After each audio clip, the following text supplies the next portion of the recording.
बहुत सुंदर। अभी हमारा सभापति महोदय अंग विष्णुपाद स्वामी श्री श्रीमान भक्ति विदग्ध भागवत के समय महाराज के चरण में प्रार्थना करूं, आप सुंदर करके श्री ब्रह्मवाद्य गौड़ीय संप्रदाय का विचार से ये विग्रह सेवा, विग्रहों का सेवा का वैशिष्ट हमारा प्रभुपाद भक्ति सिद्धांत सरस्वती सारस्वत परिवार को विचारधारा अच्छी तरफ से श्रवण कराएं। भक्तानि शमीशावतारकान् तत्प्रकाशांश तच्छक्ति कृष्ण चैतन्य संज्ञकम् नमो विष्णुपादाय गौरपृष्ठाय भूतले श्रीमद्भक्ति प्रमोदाय पुरी गोस्वामी नामिने गौरांगे गगते ब्रजाश्रितमति श्री गौरधाम स्थिति साक्षात् श्री कवृत्तिकुशांग विरति दुस्थवता निष्कृति श्री रूपै करते सनतननति श्री जीव तेजस्तति श्री सिद्धांत सरस्वती विजयते गौड़ीय गोष्ठीपति अद्वैत प्रकटीकृत नरहरि पृष्ठ स्वरूप प्रिय नित्यानंद सखा सनातन गति श्री रूप हृत्केतन लक्ष्मी प्राणपति गदाधर रसोल्लासी जगन्नाथ भू शांग पांग सपर्षद सदयतां देव शची नंदन। अब वंदना जब करता हूं तो गुरु जी का प्रणाम उसमें आ ही जाता है, संस्कृत सभी समझते हैं। श्रील गुरु महाराज जी की कृपा याचना कर, सभी वैष्णव की कृपा याचना कर। मैं थोड़ा विग्रह के बारे में जो प्रसंग है, आज के समय तो कम है, मंगलाचरण करते करते मैं 10 मिनट बिता देंगे, फिर तो मुश्किल हो जाता है। मैं उस प्रसंग स्पर्श करने की प्रयास करूंगा क्योंकि गंभीर विषय है। श्री विग्रह का विचार देखा जाए तो ये अलग अलग संप्रदाय में, अलग अलग व्यक्ति में भिन्न भिन्न प्रकार कहते हैं। कहते नहीं, बहकाते हैं। एक तो अद्वैतवादी कहते हैं देखो मूर्ति फूर्ति कुछ नहीं है, ये तो साधकानां हितार्थाय ब्रह्मण रूप कल्पना, और सुनने पर भी नहाना चाहिए सवस्त्र। कहते ब्रह्म के कोई रूप है ही नहीं, ब्रह्म मतलब कुछ नहीं, न रूप है, न ज्योति स्वरूप है, न कुछ नहीं, कोई गुण नहीं है, दया नहीं, क्षमा नहीं, ब्रह्म मतलब कुछ नहीं। इस प्रकार निर्विशेषवादी कहते हैं। तो फिर वो भी पूजा करते हैं, खूब देखना सामने मूर्ति बना के। कहते साधकानां हितार्थाय, साधक क्या पकड़ के जाएंगे ब्रह्म के पास, पहले मूर्ति पकड़ लो, उनकी पूजा करो, जब तुम ब्रह्म हो जाओगे मूर्ति फेंक देना कहीं। इसे पाखंड मत है। ये लोग विग्रह को नित्यत्व स्वीकार नहीं करते हैं। रामानुज स्वामी के मत से अगर वास्तव में देखा जाए तो ये लोग विग्रह के अंदर जो भगवान के अवतार है, अर्चावतार ज्योति स्वरूप, उनकी पूजा करते हैं। वास्तव में ये पूरा विग्रह को सच्चिदानंद विग्रह नहीं मानते हैं, उनके सिद्धांत में ये बात। विग्रह के अंदर जो तेज है, जो एसेंस है, उनके पूजा करते हैं। पूजा तो लोग करते हैं खूब, इसीलिए के माधव के साथ विरोध हो गया था कि हम तो माधव संप्रदाय से हैं ना। हमारे माधवाचार्य जी के मत से हमारे विग्रह साक्षात ईश्वर परमः कृष्ण सच्चिदानंद विग्रह अनादिरादिर गोविंद सर्व कारण कारणम,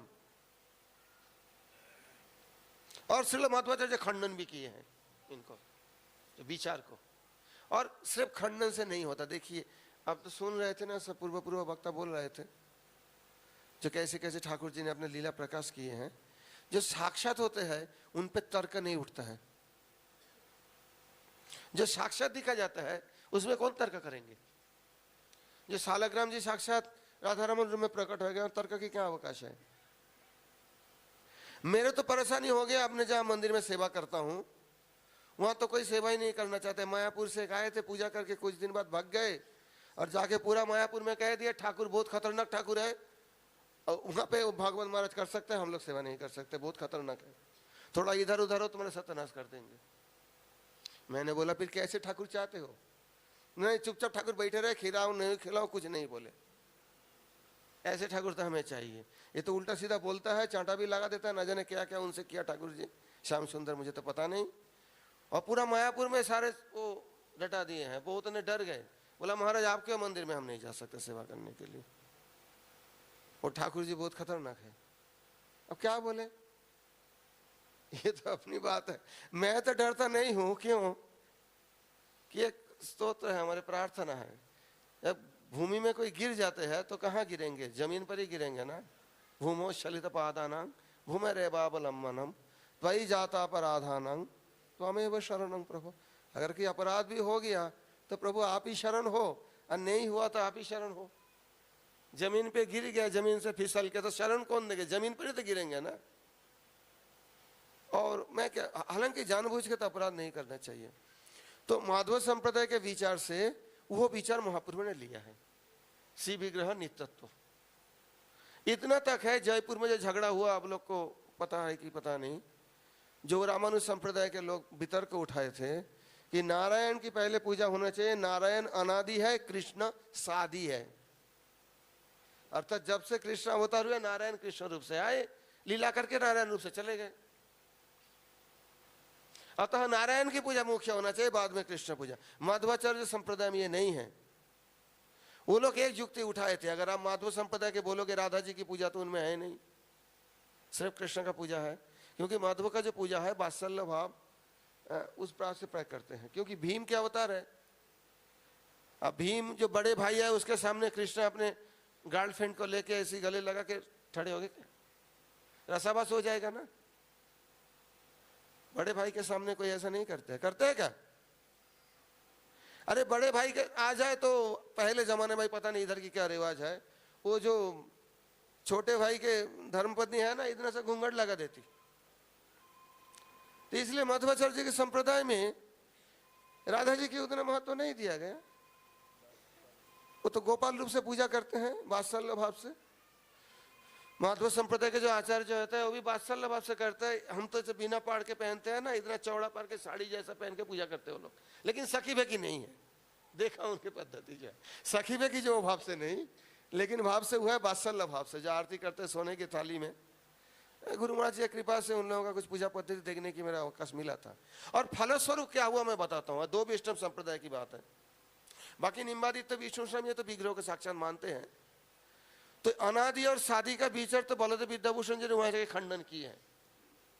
अरे कृष्ण अगर नारायण से आए होंगे, नारायण बन के गए, तो जो अर्जुन को उपदेश किया कौन से रूप में उपदेश किया? चतुर्भुजे न तेनैव रूपेण चतुर्भुजेन सहस्रबाहो भव विश्वमूर्ते। तो यहाँ भी तो चतुर्भुज स्वरूप में ही थे, और नारायण कृष्ण स्वरूप तो कोई अंतर नहीं। ये बलदेव विद्याभूषण प्रमाण किए हैं। और विग्रह के बारे में जो रामानुज का मत है, अब देखिए, एक मध्व संप्रदाय के सन्यासी गए थे, मेरे ख्याल से व्यास तीर्थ होंगे या बादीराज तीर्थ होंगे, तिरुपति बालाजी दर्शन के गए। अब दोपहर के समय है, मंदिर बंद है, शयन हुआ है ठाकुर जी का। वो बाहर बैठे हैं, आप देखे होंगे परिक्रमा के बाहर एक तरफ बैठे हैं, और बड़ा कातर प्रार्थना है, ठाकुर जी आपके दर्शन करने के लिए आए, दर्शन तब तक मिले नहीं। साक्षात बालाजी उसी गोपुरम में प्रकट होकर उनका दर्शन दिया। वो मूर्ति अभी भी वहां है, मूर्ति रूप में। फिर रामानुज संप्रदाय नतमस्तक हो गए। हाँ, सिद्धांत तो हमारा तो ये है, परंतु अभी भी ये नियम बना दिया गया तब से, कोई माधव संप्रदाय के सन्यासी वहां अगर पहुंचे, कोई अष्टमठ के आचार्य जो, उनको नीचे से चामर छत्र के द्वारा स्वागत करके ऊपर लिया जाएगा मंदिर तक, पहाड़ में। रामानुज संप्रदाय के आचार्य जाएंगे तो नहीं करेंगे ऐसा। माधव संप्रदाय के कोई जाएंगे तो चामर छत्र के ऊपर ले जाएंगे और पूछेंगे आप कब दर्शन करना चाहते हो, बताओ, तभी दर्शन करवाएंगे। अगर रात 12 बजे 1 बजे शयन हो गया, वो बोले कि अभी दर्शन कराओ, खोलवा के पाठ खोलवा के दर्शन करवाना पड़ेगा। उतना ही नहीं, दक्षिण भारत में कोई रामानुज संप्रदाय के जो मंदिर है, हमें पूजा करने नहीं घुसने देंगे, परंतु माधव संप्रदाय के कोई भी दीक्षित व्यक्ति रामानुज संप्रदाय के मंदिर में पूजा करने के अधिकार है, परंतु रामानुज संप्रदाय के दीक्षित व्यक्ति को माधव संप्रदाय के मंदिर में पूजा करने की अधिकारी नहीं है। बात सब तो है, जाके देखिए ना वहां जाके। मैंने बोला ये क्या हुआ भाई, आपने संप्रदाय की सब मानते हैं ना, और वो अपने संप्रदाय से अधिक माधव के क्यों मानते हैं? कहते हैं सिद्धांत कारण हम स्वीकार करते हैं, पूर्वाचार्य जी की वचन खंडन नहीं करेंगे, परंतु माधव जो बोला है वही सही है। कृष्ण साक्षात विग्रह है, ये तेज फेज कोई बात नहीं है, प्रत्यक्ष का क्या प्रमाण? इसलिए माधव को विग्रह सेवा में सर्वप्रथम अधिकार दिया जाता है दक्षिण भारत में। यह तथ्य बहुतों के पास मेरे ख्याल से जानकारी नहीं है, लेकिन मैंने जब देखा मेरे को पहले भी अचंभा लगा था। ये मंदिर तो रामानुज के है, माधव संप्रदाय की कैसे सेवा कर रहे हैं? अब माधव मंदिर में तो रामानुज संप्रदाय के शिष्य घुसने नहीं देंगे, तुम अपने संप्रदाय के मंदिर में जाओ। क्योंकि विग्रह का जो नित्यत्व ये महाप्रभु चारों संप्रदाय से दो दो करके लेके गौड़ियों में समावेश किए थे। उनमें मध्व से मायावत खंडन और विग्रह का नित्यत्व। आप कहेंगे रामानुज जी तो मायावत खंडन किए हैं, जरूर किए हैं, परंतु रामानुज के बाद में दो तरह की बात है। भगवान सविशेष भी हो सकते हैं, निर्विशेष भी हो सकते हैं। माधव बोला निर्विशेष हो ही नहीं सकता, भगवान सविशेष ही है। साजुज्य मुक्ति को माधवा ने बोला वो कोई होता ही नहीं है साजुज्य, भगवान से कौन मिल सकता है? द्वैतवाद का मतलब होता है दो ही तत्व है संसार में, स्वतंत्र परतंत्र। स्वतंत्र एकमात्र भगवान है, ब्रह्म है, बाकी सब परतंत्र है। जो भी हो, प्रसंग दूसरे चले जाता है। तो विग्रह सेवा के विषय में श्रील माधवाचार्य ने एक पुस्तक रचना की है, लिखे हैं उन्होंने, उसका नाम है श्री कृष्णामृत महार्णव। और हमारे पूर्वाचार्य भी उसी से इंफॉर्मेशन लिया है। वास्तव में हमारे माधव गौड़ीय संप्रदाय में जो पूजा पद्धति है उनमें दो संप्रदाय के प्रभाव दिखा जाता है। एक निम्बादित संप्रदाय के ग्रंथ है, मेरे ख्याल से उनका नाम है क्रम दीपिका, क्रम दीपिका, केशव कश्मीरी भट्ट द्वारा रचित, उनसे लिए गए। और माधव संप्रदाय के जो नहीं निम्बादित क्रम दीपिका ना, निम्बादित संप्रदाय के। विश्वस्वामी संप्रदाय के ग्रंथ तो मिलता ही नहीं प्राय कोई। क्रम दीपिका और ये मध्वाचार्य रचित श्री कृष्णामृत महार्णव। अब हमारे परंपरा में मान लीजिए, मैं कल बताया हम लोग दासकूट के उसी में आते हैं, माधव के जो दासकूट में। अब विग्रह सेवा क्या करेंगे? क्योंकि दासकूट तो वेद पाठ करते नहीं, दासकूट वेद फेद के चक्कर में जाते नहीं, ज्यादा स्तुति करेंगे, कीर्तन करेंगे दिन रात, उसी में भगवान को रिझाएंगे, और वो भी एक प्रामाणिक रूप में माना गया। परंतु हमारे पूर्वाचार्य जी ने देखा हम अगर वेद को मर्यादा नहीं दें तो हम अवैदिक हो जाएंगे। संप्रदाय स्थापन करना है तो वेद को मर्यादा देकर स्थापन करनी है। श्री रूप गोस्वामी पाद ने एक ग्रंथ लिखे हैं, उनके नाम है श्री कृष्ण जन्मतिथि विधि। अर्थात भगवान श्री कृष्ण के आविर्भाव के दिन जन्माष्टमी के रात्रि में कैसे अभिषेक करना चाहिए, सारे वेद मंत्र उसमें कोट किए हैं। प्राय देखना ऋग्वेद की मंत्र ज्यादातर लिया गया। जिस विषय में ऋग्वेद की मंत्र नहीं मिले वहां पर शुक्ल यजुर्वेद से लिए हैं, क्योंकि मध्व संप्रदाय में ऋग्वेद को प्रधानता दिया गया। हमारे जो पुरुष सूक्तम है, 3 वेदों में 3 प्रकार की पुरुष सूक्तम है। हमारे जो पुरुष ऋग्वेद के अनुसार हम करते हैं, 16 मंत्र करते हैं। तो ये हमारे रूपानुग धारा में है, ये नहीं कह रहे हो कि और किसी ने लिखा है, रूप गोस्वामी जी ने लिखा है। जैसे काल अभिषेक होगा ना पंचामृत का, तो दूध का अभिषेक में क्या मंत्र पढ़ा जाएगा? हरे हे अंगापय पृथिव्यं पय औषधीषु पय दिव्यंतरिक्षे पयधा पयस्वति प्रदिश संतमयम् पयसा स्नापयामि। बोलना पड़ेगा, हम रूपानुग है, वेद मंत्र से होना है। दो ही बात है हमारे। जीव गोस्वामी जी उनके बाद फिर एक ग्रंथ लिखे हैं, राधा कृष्णार्चन दीपिका। उनमें राधा कृष्ण अर्चन की पद्धति उन्होंने गौड़ियों को कैसे होना चाहिए उसे वर्णन किया है। इनके आधार पर हमारे परम गुरुदेव प्रभुपाद श्रील भक्ति सिद्धांत सरस्वती गोस्वामी ठाकुर ने अपने शिष्यों को कुछ शिष्यों का आदेश दिए थे। जैसे पूज्यवत बैखानस महाराज जी थे, अपने गुरु महाराज जी थे, और भी कोई थे, पूज्यवत श्रोती महाराज जी थे, प्रभुपाद जी के। इन लोगों का आदेश दिए थे कि विग्रह प्रतिष्ठा की विधि संकलन करो, क्योंकि वो रूप गोस्वामी जी ने भी नहीं दिया, जीव गोस्वामी जी ने भी नहीं दिया अलग से। अर्चन पद्धति, कृष्ण जन्माष्टमी का कैसे अभिषेक करना है, ये सब तो दिए हैं।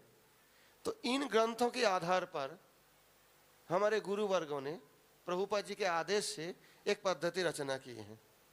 उसी अनुसार सर्वप्रथम विग्रह प्रतिष्ठा हुआ मायापुर योगपीठ के जो अभी जो मंदिर हम देखते हैं वहां पर। और बाद में और सारे गौड़िया मठ में।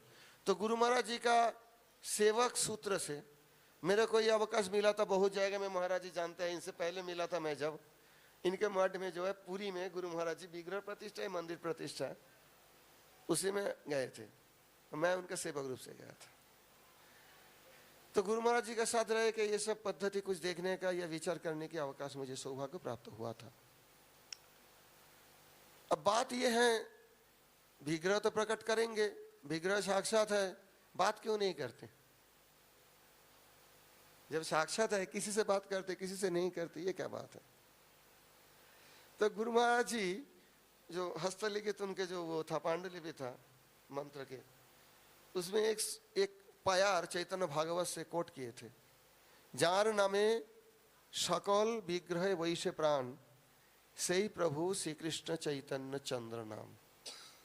उनमें प्रभुपाद जी का, ये चैतन्य भागवत का है, उनके पीछे प्रभुपाद जी का जो व्याख्यान है वो वर्णन किए हैं।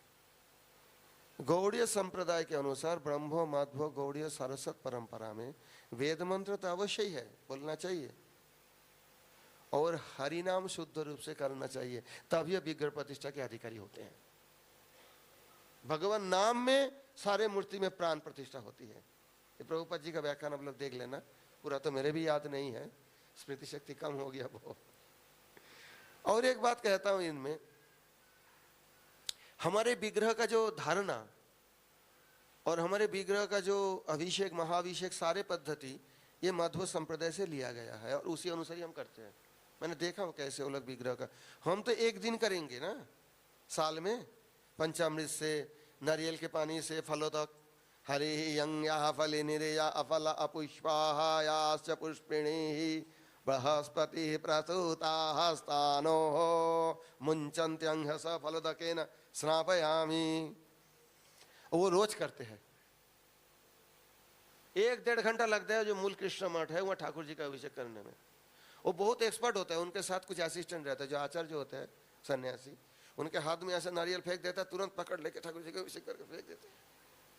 सारे महाभिषेक प्रतिदिन करते हैं, पंचामृत से, फलोदक से, पुष्पोदक से, रत्नोदक से, प्रतिदिन।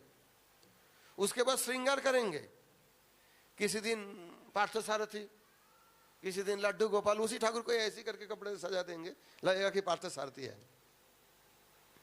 तो मैं तो देखा हूं माधव संप्रदाय में विग्रहों को साक्षात मानते हैं, इसलिए रामानुज संप्रदाय के मंदिर में भी स्वीकार किया गया, अगर पूजा करने के विग्रह कोई सबसे योग्य हो तो माधव ही होंगे।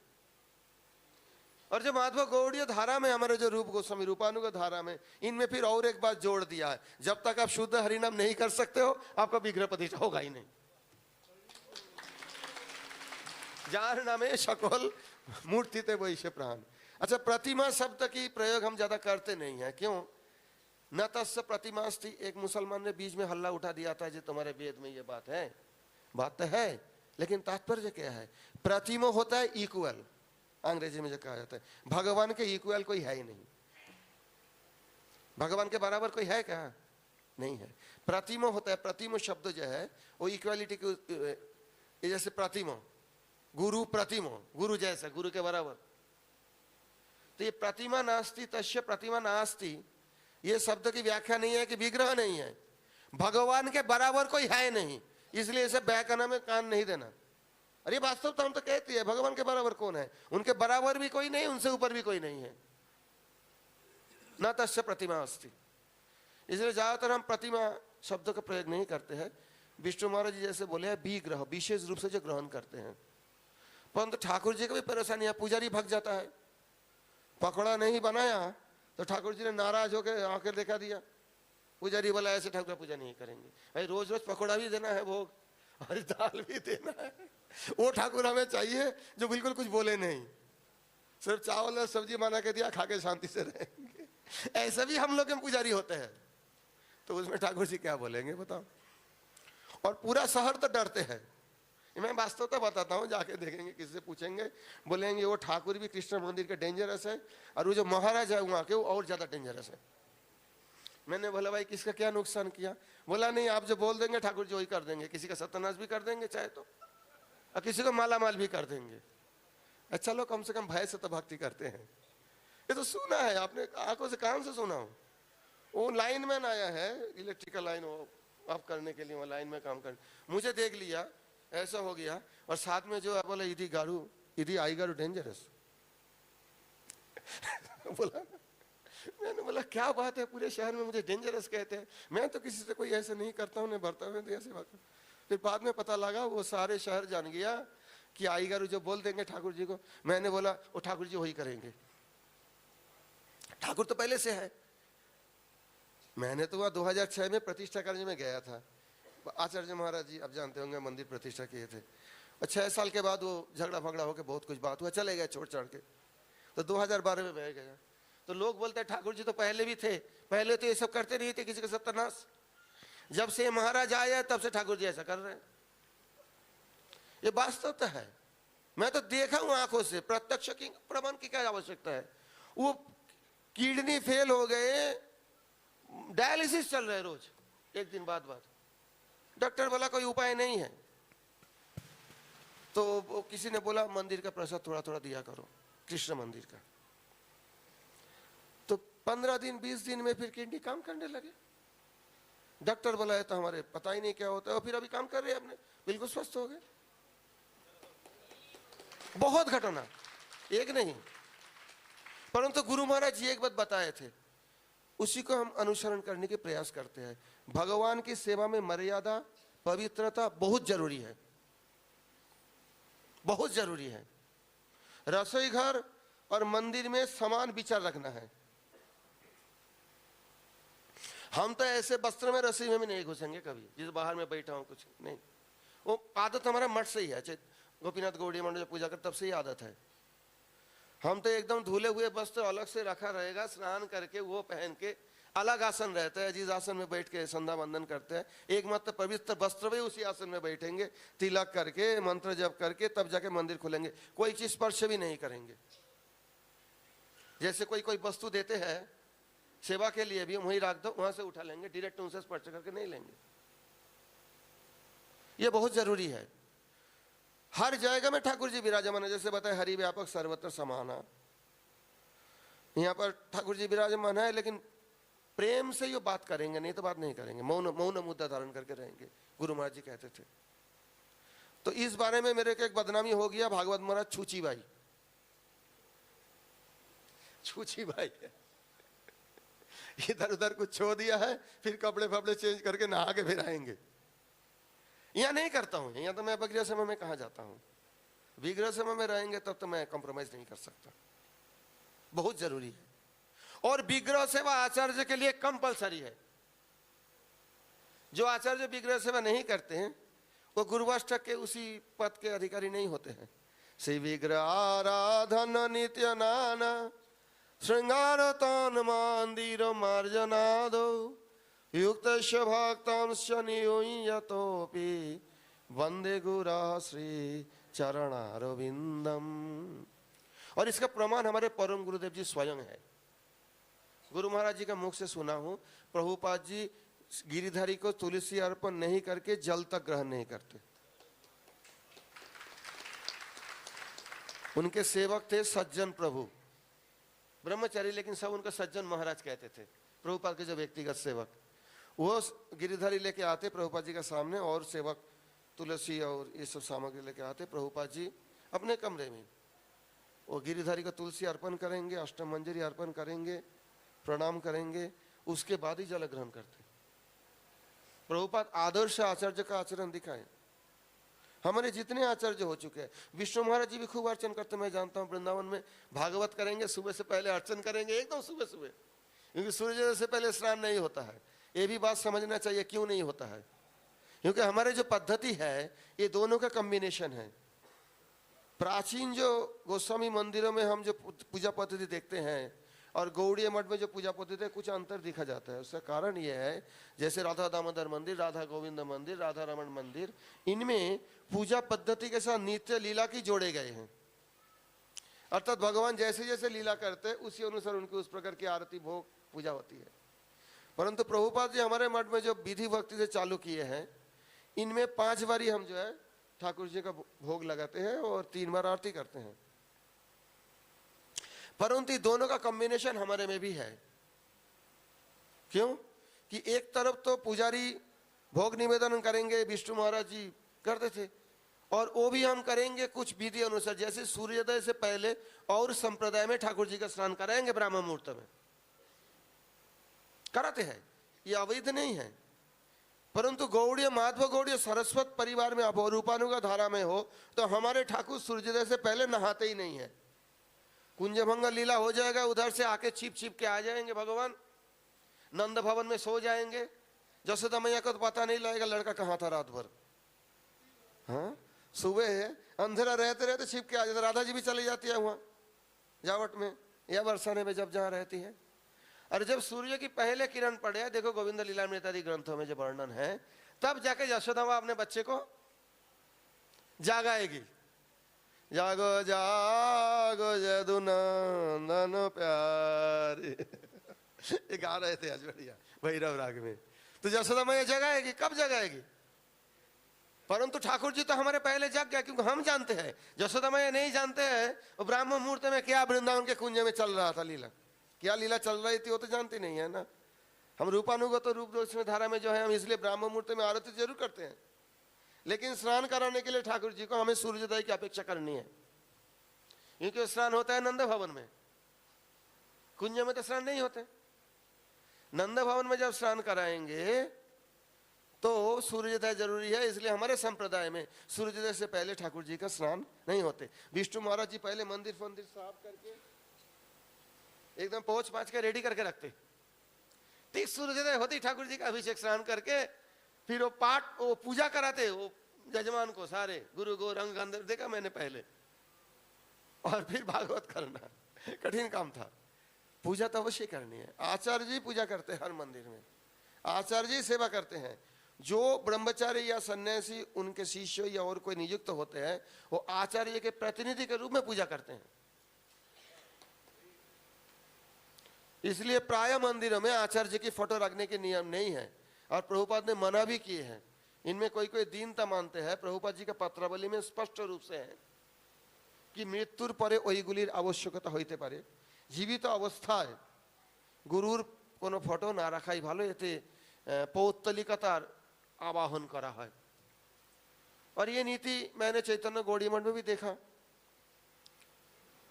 और अपने मंदिर में भी मैं मेरा फोटो रखने का बिल्कुल मना कर दिया। मैं अभी मरा नहीं हूं ना।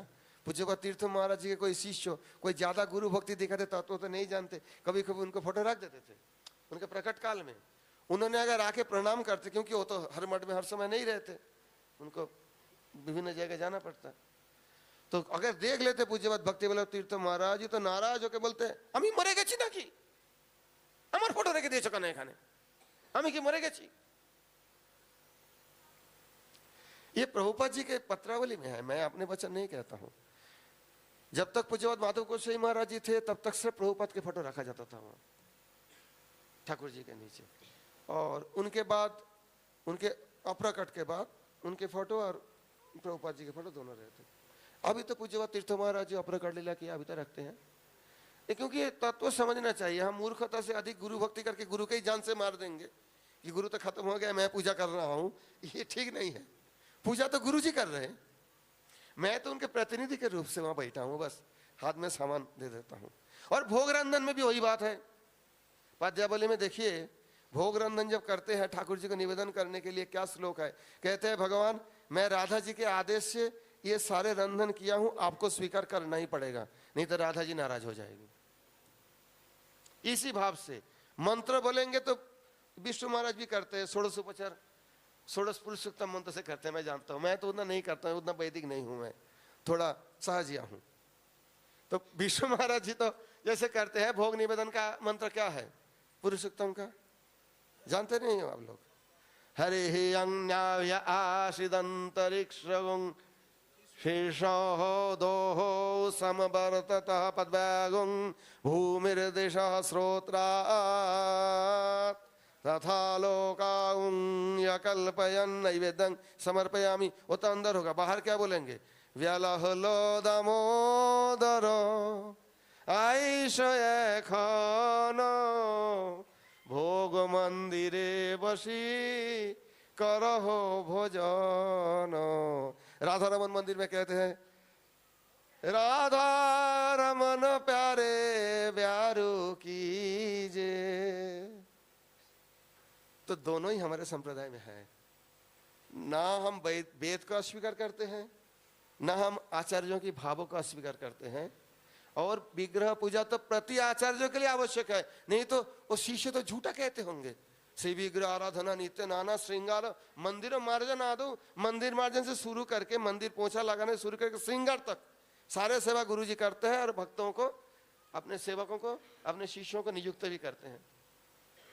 तो शिष्य गाएंगे और मैं कभी पूजा नहीं किया तो फिर कैसे बात हो जाएगा। तो इसलिए आचार्यों की सेवा होती है। आचार्य विग्रह प्रतिष्ठा कर सकते हैं। जिनके जीवा में नाम नृत्य करते हैं उनके द्वारा ही विग्रह प्रतिष्ठित हो सकते हैं, परंतु वैदिक पद्धति भी जरूरी है। हम अवैदिक नहीं हैं, परंतु हम माधव नहीं हैं। हम माधव गौड़ियों सारस्वत परंपरा में रूपानुगत्य में स्थित है। हमारी पूजा पद्धति उनसे कुछ अलग हो सकता है, भले हम उसी परंपरा से युक्त हैं, और वो होना भी चाहिए। क्योंकि भीमसेन जिस प्रकार से कृष्ण के देखेंगे, रूपमंजरी उसी दृष्टि से कृष्ण का नहीं देखेंगे। सीधी बात तो ये है, भीमसेन के दृष्टि से हम कृष्ण का नहीं देखते हैं, रूपमंजरी की दृष्टि से देखते हैं। अब एक बात और भी कहता हूं, जैसे गृहस्थी लोग वो कहते हैं हम कैसे भी पूजा करें, हम तो आचार्य नहीं है। देखिए, जिनको कृष्ण मंत्र काम गायत्री दिया गया है, जो दीक्षा प्राप्त है, मंत्र जिसे जानते हैं, वो भी रूपानुगत ही है, परंतु गोपी भाव अभी तक स्वीकार नहीं किए सर्वत भाव से। इतना ही अंतर है, देख लिया, इतना अंतर है। वो भी रूपानुगत में ही है। ये मधुर रस नहीं हो तो महाराज काम गायत्री कौन जप करेंगे? मधुर रस में अधिकार है तभी तो काम गायत्री जप करते हैं। कृष्ण मंत्र का तो कोई व्याख्यान होते हैं। मैं आपको बताता हूं, किसी निम्बातीत संप्रदाय के उसी में देखा मैंने, उनका जब बाबाजी बेच होता है ना, कृष्ण मंत्र से होता है। मैंने बोला तो हमारे गृहस्थ के भी दिया जाता है, क्योंकि वो कहते हैं जब सर्वत प्रकार से कृष्ण को, गोविंद को, गोपीजन वल्लभ के चरणों में वो समर्पण हो जाता है तो बाबाजी होते हैं। उनके सन्यास बोलते हैं उसको, सफेद कपड़ा पहनते हैं, कृष्ण मंत्र से, अष्टोत्तर गोपाल मंत्र से उनका सन्यास होता है। और हमारे रूपानुगत तो कृष्ण मंत्र हर दीक्षित व्यक्ति के दीक्षा समय मिल जाता है, काम गायत्री में मिल जाता है। तो इसलिए रूपानुगत्य में सभी स्थित होना है। रूपानुगत धारा से ही हमें भगवत दर्शन करना है, रूपानुगत के दृष्टि से ही हमें भगवान को देखना है, और पवित्रता उनमें कोई कंप्रोमाइज नहीं करना। जहां तक विग्रह सेवा की बात है, इसमें कंप्रोमाइज करोगे तो ठाकुर जी मौन होकर बैठे रहेंगे, कुछ बोलेंगे नहीं। पकौड़ा दिया चाहे दही नहीं दिया, वो सब बात सोचेंगे ही नहीं। यहाँ बामन महाराज जी हमारे बैठे हैं, वो कभी कभी तिरुपुर आते हैं, उन्होंने भी सुने होंगे, जरूर आपके कान में पहुंचे होंगे ये बात कि तिरुपुर के ठाकुर डेंजरस है, तिरुपुर के ठाकुर जी श्याम सुंदर डेंजरस है, और जो आई गुरु है और ज्यादा डेंजरस है। वंशा कल्पतरुभ्यश्च कृपा सिंधुभ्येव च पतितानां पावनेभ्यो वैष्णवेभ्यो नमो नमः।